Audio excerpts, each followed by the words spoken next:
Figure drawing. References.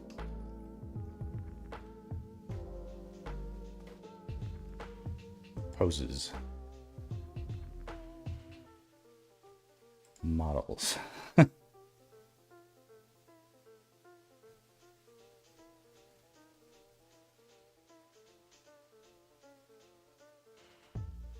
Drawn that one.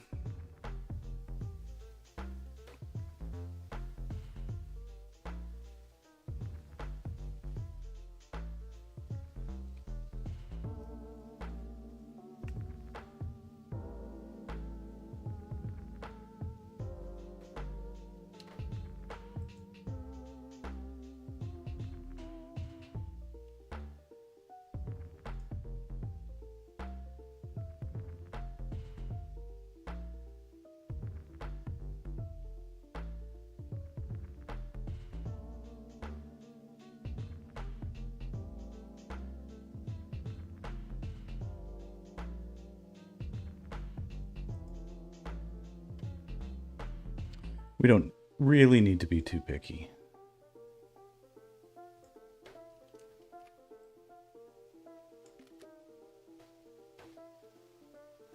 And sometimes the goal is to take something not amazing. It's extra. Sometimes the goal is to take something not amazing. And this is actually like a good pose. It is a good pose. But I don't necessarily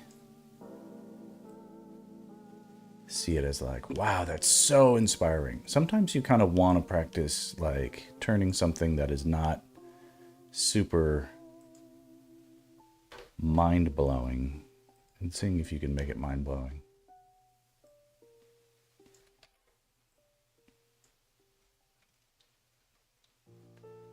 Right? If that's all we do is take something that is already good, if the quality of your outputs is entirely dependent on the quality of your inputs being good, like the idea is like take raw material and improve it, right?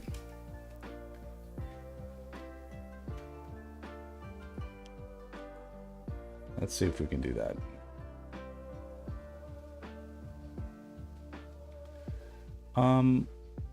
You know, for whatever reason, we're going to use a different brush.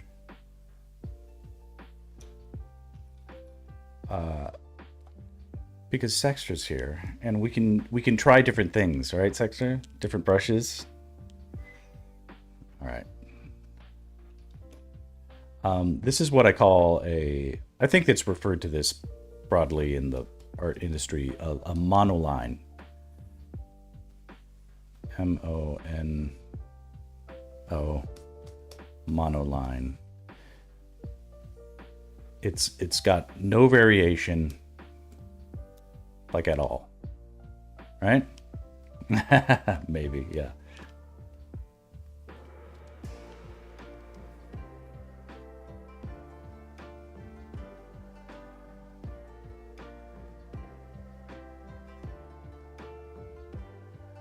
Tricky to find a line of action in this kind of pose. One of the reasons I like using this brush, especially in my storyboarding, is it's impossible to be particular about the granular details. Impossible. It's like drawing with like a fat, semi-transparent Sharpie marker.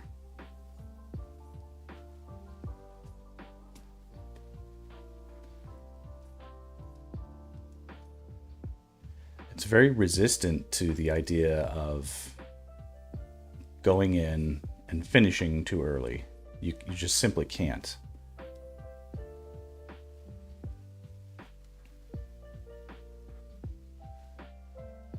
Let's get the basic angles in there.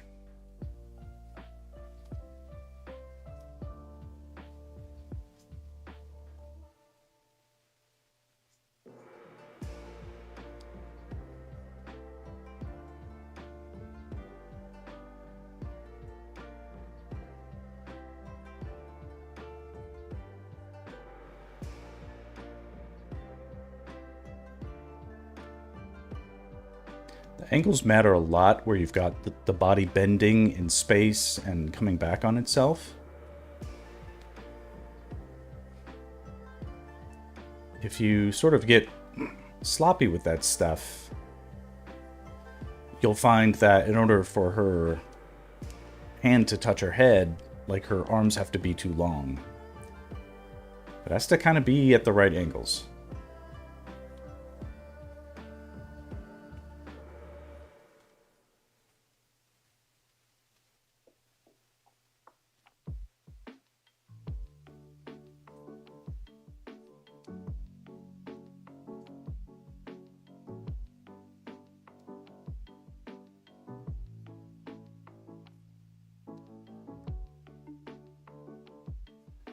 Okay, so far so good. Let's get a little indication here for the foot.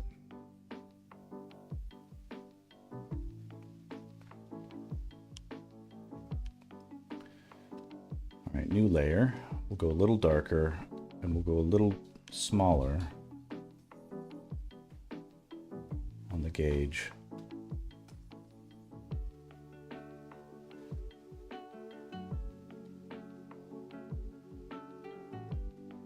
Actually needs to be even smaller than that.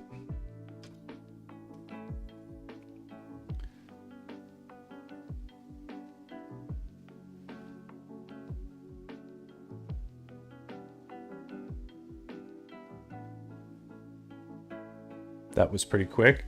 You can move when you are forcibly detached to be impartial from detail. You really just start to focus on, like, you know, you can't draw an eyeball with a pen that big. You can only draw the head. You can only draw like a ball for the head and nothing that goes on top of it.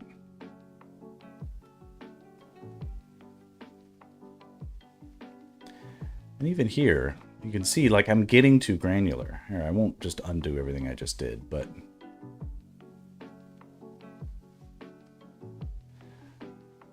like, if I'm really doing it at that stage, like, this will just take forever. Concentrate on the big things first, then the small things. The small things will essentially just take care of themselves. They'll be easier to draw accurately as well. I don't mind, like, some lines for the lips. There, that's enough. Like one line for the side of the head. It doesn't have to be in the right place, right? Like, it's nice when it is, of course, but...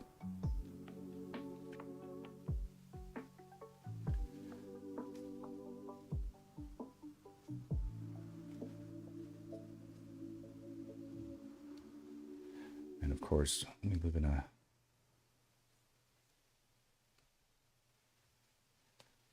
Puritan society where we must make sure everybody has the requisite amount of clothing on so as not to be perceived as nude.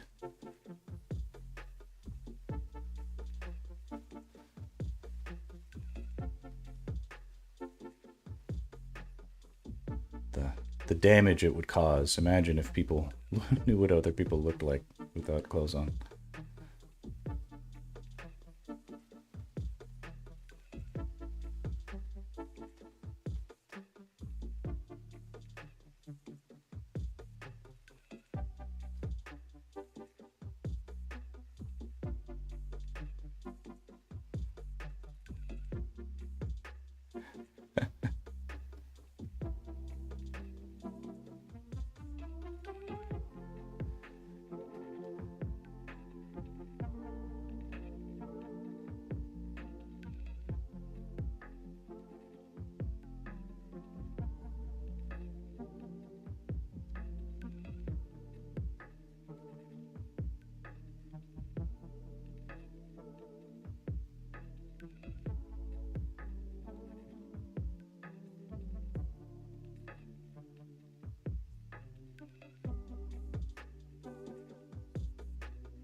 I don't know if I'm improving anything, but it is a good idea to flex around with some new tools from time to time. This is a brush and a technique I use professionally on projects. Sometimes I'm forced to, every day I'm forced to work on commercial projects that are not always inspiring.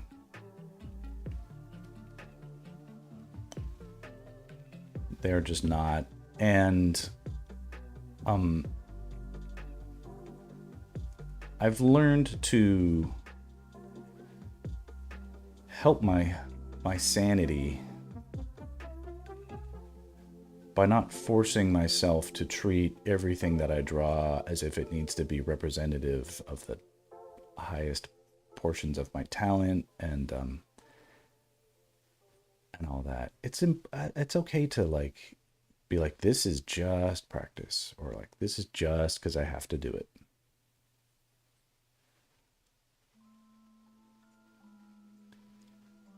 When I am on a project where I don't feel inspired to start, but I know I have to, because there's always a clock ticking.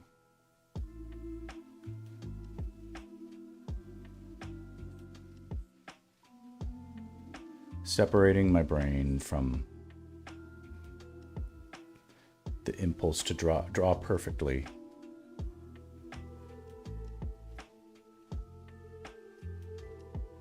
It's just a great way to start.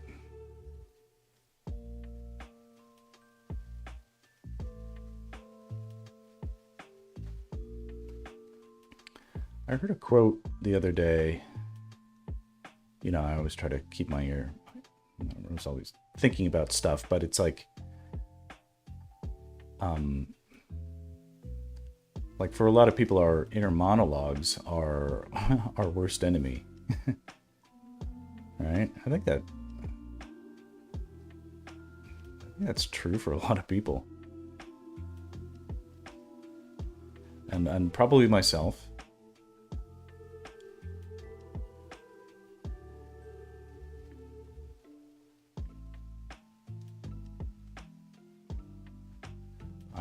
I'm sensitive and passionate and opinionated like everybody else. Something like that.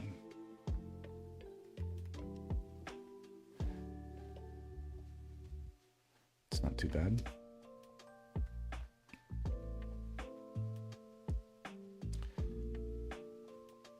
If I turn that down a little, turn this down a little.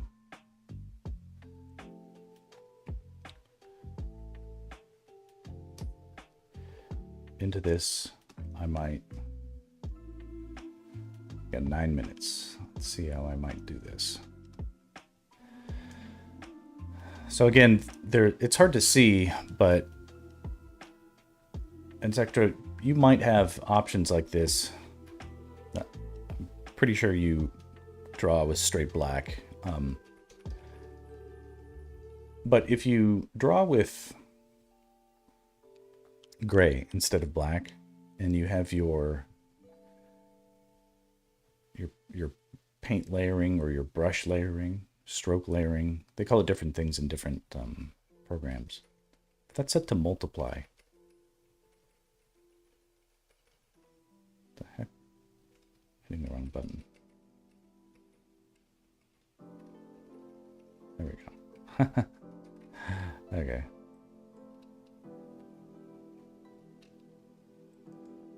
If it's set to multiply, you can get the effect of lines that overlap become darker where they meet. That sort of helps form a transition between strokes. And depending on how you sort of put together your figures, like what order you do it, can be a good thing.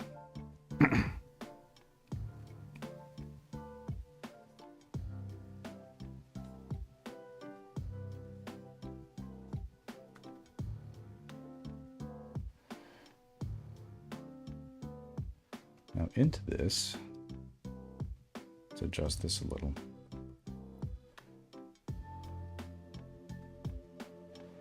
We'll apply some of my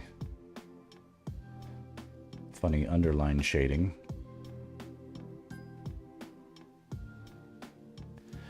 I know I come back to this underline shading all the time,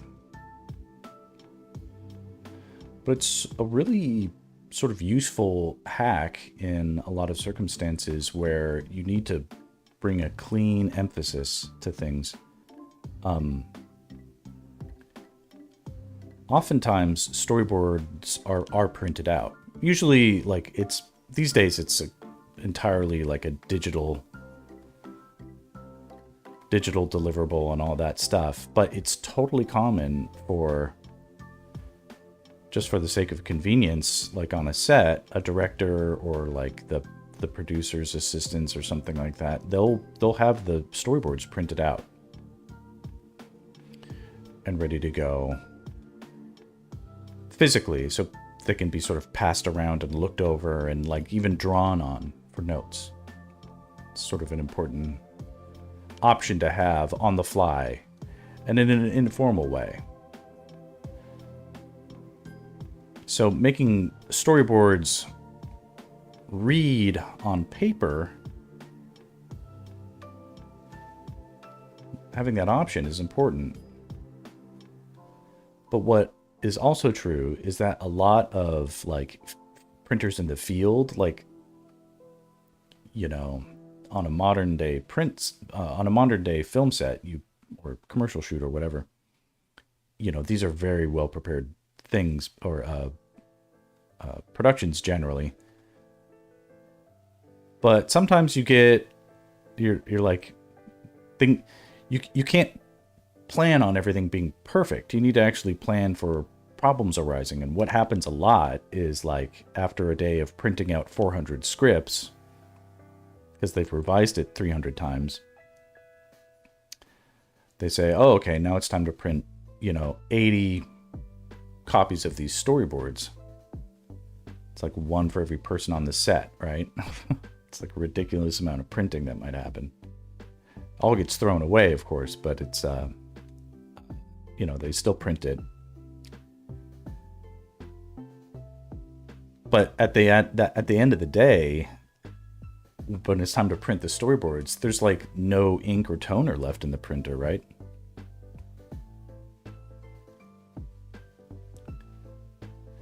And if you have been like shading to perfect darkness and perfect fidelity, all the nuances of shading and darkness and shading and darkness and gray and midtones and stuff like that, what can happen is you don't have enough contrast in the art that you made to be legible when it prints. It's just going to be sort of this like gray faded mess where there's not enough contrast between forms at all.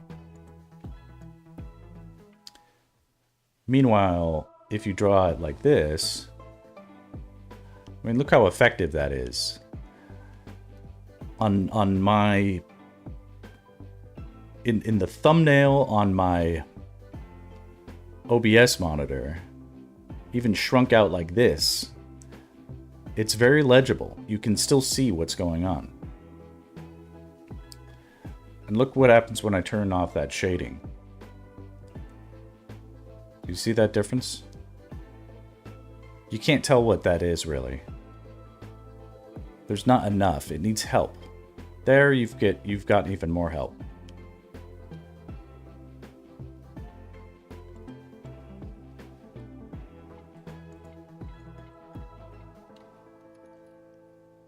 If I double up like that. So I'm just doubling the layers, essentially. And there I doubled the shading layer. And if I move it over just 1 pixel, and maybe down 1 pixel again, you know, it's not adding any more like art or information, but it's organized in a way that reads better off the page. And everything about art is about, well, not everything about art, but so much about what is important in getting people to like what they see is having them understand what they're looking at quickly. If people look at something and they just don't know what it is and they don't understand it and they think they're supposed to, they're not going to like it. They're not going to like it, and they're not going to know why, right? So people don't really know what makes them like something. They just like it, and then they sort of rationalize it after the fact. They're like, oh, I like that. And then like a second later, they realize it's like, oh, it's a pretty girl, you know? But before their like rational brains can decide what it is, it's like the emotional lizard brain part of our bodies, the part that like is like friend or foe, like, is that a threat, rustling in the bushes kind of stuff, the stuff that like has you jumping out of the way at the last second when you're about to get run over. Your spidey sense, that part of your brain is like 200 times faster than the like the emotional part of your brain is like instantaneously. It's like instinctive. And then the other part of your brain is like slow. It's relatively slow. It's smarter, but it's slower.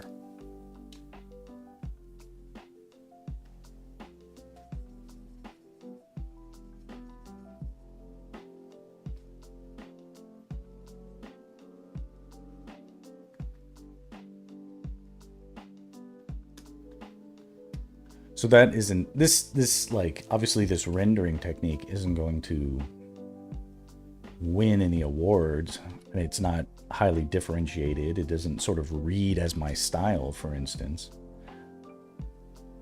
But I draw in this way every day practically. Not every day. It just on days where I need help getting started on a project, because like I'm emotionally detached to this stuff now. I'm not inspired. It's just a method that I use, so it's not a bad thing to give a shot. And then always you can just go in later on and whatever, add like fun details. Let me turn this off. Right, we're pretty much at time, so my wife will be in any second now, so.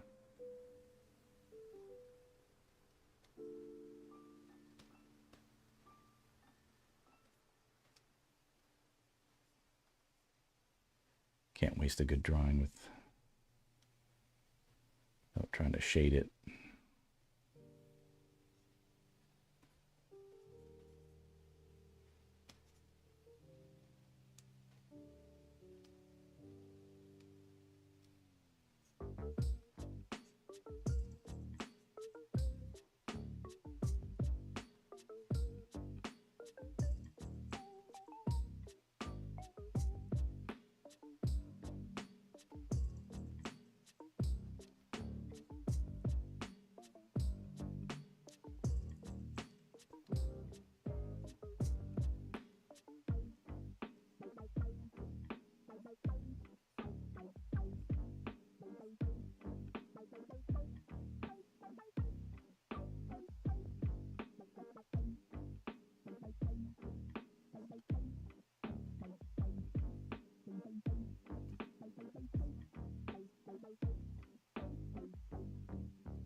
It's better.